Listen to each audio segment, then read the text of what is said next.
guys! Good morning! So, update lang po tayo dito kay AgriBaron.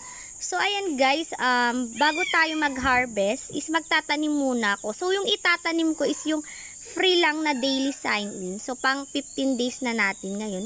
And meron na tayong 15 wheat or palay. So, itatanim muna natin yan bago tayo mag-harvest.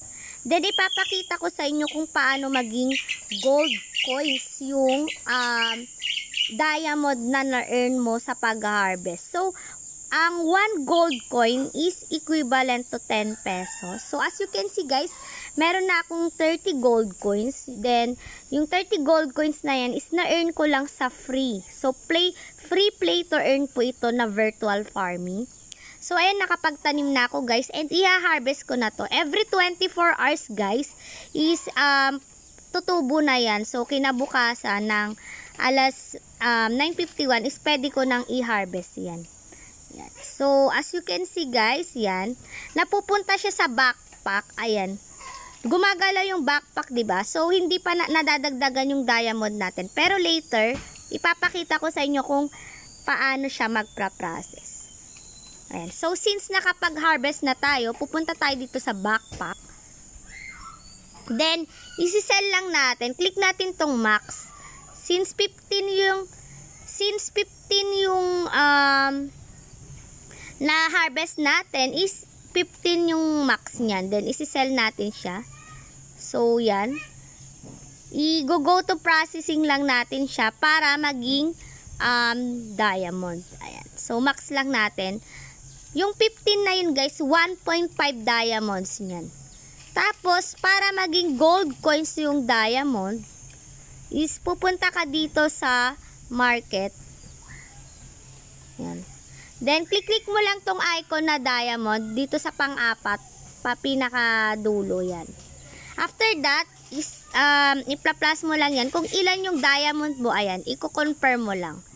Confirm is yan. So, may 1.94 na nadagdag sa ating gold coins. So, meron po kasi siyang, di ba to diamond yung ano natin, yung minina natin or pinrases natin. Since meron siyang 3% na handling fee, 1.94 lang yung nadagdag na gold coins. So, ayan guys. So, 19 yung ito. Meron akong record dito. So, nag-convert ako ng diamond pot into gold coins noong May 5. Yan. So, 19, tapos naging 18.43. After that, so, as you can see guys, wala na akong diamond, diba? Then, meron kasi akong commission dito sa members ko. Kukunin ko lang yung commission ko.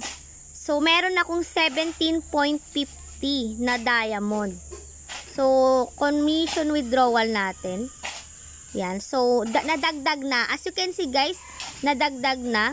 So, kahapon 7 yung commission ko. Bali, 24.50 diamonds yung naging commission ko. May 17.5 ako na diamond. So, i-convert natin siya sa gold coins. So, ganito lang. Katulad din ng kanina, ganun lang din yung gagawin. So, pupunta ka lang sa market, then i-click mo lang tong diamond. Then, yung mine na gold diamond is 17.5. Then, i-click lang natin tong plus sign. Yan. So, confirm instant exchange. So, ayan guys. 17 yung minina ko.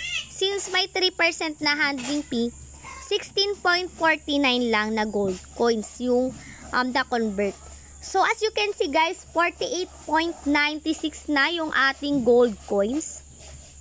And later, magwi-withdraw na, tomorrow, magwi-withdraw na tayo since 50 gold coins na yan. So, 50 times 100, 500 pesos yan. So, ang minimum withdraw kasi guys, para makapag-withdraw kayo, is ibabind nyo muna yung GCash account nyo or your PayMaya or USDT. Ayan. Sa withdrawal.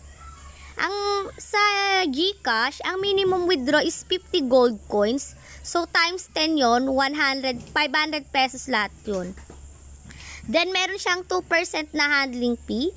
the withdrawal will be received within 12 hours. Pero hindi naman 12 hours darating yan guys. Minutes lang, katulad nung partner ko, nag-withdraw siya, sobrang bilis lang dumating sa GCash niya. So, para mabayad yung GCash mo, click mo lang yung GCash, then click mo lang yan, tong green, then pipilapan mo lang yung recipient name mo sa GCash, then yung account number mo, then bind na.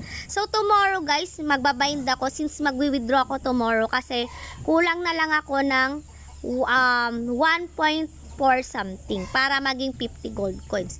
So, sa mga gusto dito mag-play to earn, is ilalagay ko na lang po sa pinned comment section ko yung aking link.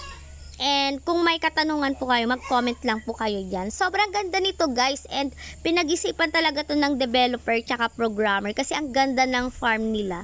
And medyo low yield siya, kaya for sure tatagal to. Ang daming pasikot-sikot, pero madali lang naman siya intindihin. So, paki-Tagalog na lang, paki-English na lang guys.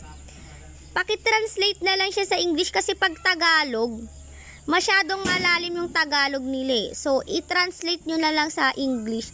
So, ayan, may pagpipilian naman sa settings, Filipino or English.